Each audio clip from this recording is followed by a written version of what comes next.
पिता और बेटे की रुला देने वाली कहानी। एक बहुत ही बड़े उद्योगपति का पुत्र कॉलेज में अंतिम वर्ष की परीक्षा की तैयारी में लगा रहता है। तो उसके पिता उसकी परीक्षा के विषय में पूछते हैं, तो वो जवाब में कहता है कि हो सकता है कॉलेज में अव्वल आऊं। अगर मैं अव्वल आया तो मुझे वो महंगी वाली कार ला दोगे जो मुझे बहुत पसंद है। तो पिता खुश होकर कहते हैं, क्यों नहीं, अवश्य ला दूंगा। ये तो उनके लिए आसान था, उनके पास पैसों की कोई कमी नहीं थी। जब पुत्र ने सुना तो वो 2 गुने उत्साह से पढ़ाई में लग गया। रोज कॉलेज आते जाते वो शोरूम में रखी कार को निहारता और मन ही मन कल्पना करता कि वो अपनी मनपसंद कार चला रहा है। दिन बीतते गए और परीक्षा खत्म हुई। परिणाम आया, वो कॉलेज में अव्वल आया। उसने कॉलेज से ही पिता को फोन लगाकर बताया कि वो उसका इनाम कार तैयार रखे, मैं घर आ रहा हूँ। घर आते आते वो ख्यालों में गाड़ी को घर के आंगन में खड़ा देख रहा था। जैसे ही घर पहुंचा उसे वहां कोई कार नहीं दिखी। वो बुझे मन से पिता के कमरे में दाखिल हुआ। उसे देखते ही पिता ने गले लगाकर बधाई दी और उसके हाथ में कागज में लिपटी एक वस्तु थमाई और कहा, लो ये तुम्हारा गिफ्ट। पुत्र ने बहुत ही अनमने दिल से गिफ्ट हाथ में लिया और अपने कमरे में चला गया। मन ही मन पिता को कोसते हुए उसने कागज खोलकर देखा। उसमें सोने के कवर में रामायण दिखी। ये देखकर अपने पिता पर बहुत गुस्सा आया, लेकिन उसने अपने गुस्से को संयमित कर एक चिट्ठी अपने पिता के नाम लिखी कि पिताजी, आपने मेरी कार गिफ्ट ना देकर ये रामायण दी।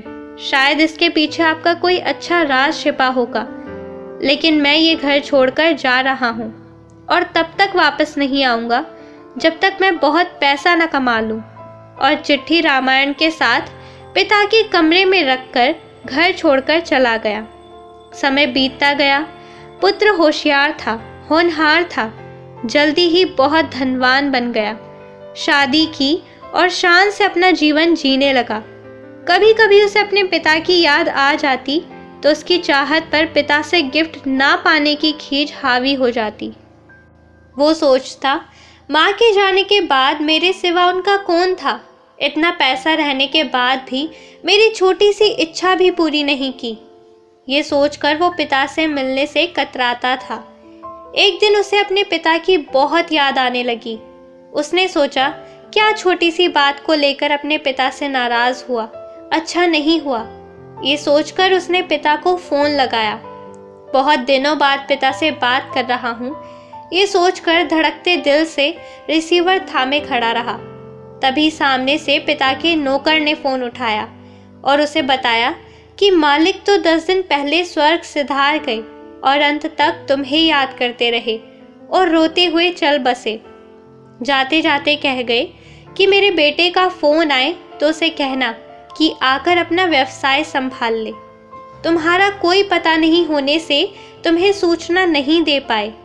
ये जानकर पुत्र को गहरा दुख हुआ और दुखी मन से अपने पिता के घर रवाना हुआ। घर पहुंचकर पिता के कमरे में जाकर उनकी तस्वीर के सामने रोते हुए रुंधे गले से उसने पिता का दिया हुआ गिफ्ट रामायण को उठाकर माथे पर लगाया और उसे खोलकर देखा।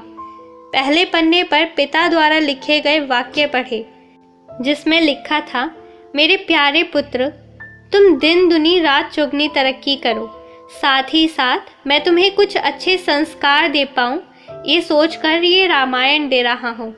पढ़ते वक्त उस रामायण से एक लिफाफा सरक कर नीचे गिरा, जिसमें उसी गाड़ी की चाबी और नगद भुगतान वाला बिल रखा हुआ था। ये देखकर उस पुत्र को बहुत दुख हुआ और धड़ाम से जमीन पर गिर रोने लगा। हम हमारा मनचाहा उपहार हमारी पैकिंग में ना पाकर उसे अनजाने में खो देते हैं। माता पिता के साथ ईश्वर भी हमें अपार गिफ्ट देते हैं, लेकिन हम अज्ञानी हमारे मनपसंद पैकिंग में ना देखकर पाकर भी खो देते हैं।